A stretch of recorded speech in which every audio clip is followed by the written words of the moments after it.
Hi guys, welcome back to another tutorial video. So in today's video, I'll show you how to fix shiny textures using roughness settings in Meccha Chameleon. So if your character keeps reflecting light and giving away your position, just follow along. First, open the pen menu and locate the roughness settings. Next, compare your character with the object or wall you're trying to copy. And if your character looks shinier than the environment, increase the roughness value. Higher roughness generally reduces reflection and makes surfaces appear more matte. And on the other hand, if you're hiding near glossy or reflective object, you need to lower roughness settings. After making adjustments, rotate your camera and inspect your character from different angles. Then look for unwanted reflection or highlights that make your disguise stand out.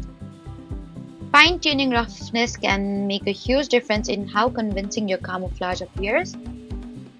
So that was how to fix shiny textures using roughness settings in Meccha Chameleon. Don't forget to like, comment, and subscribe for more helpful tutorials. Thank you for watching.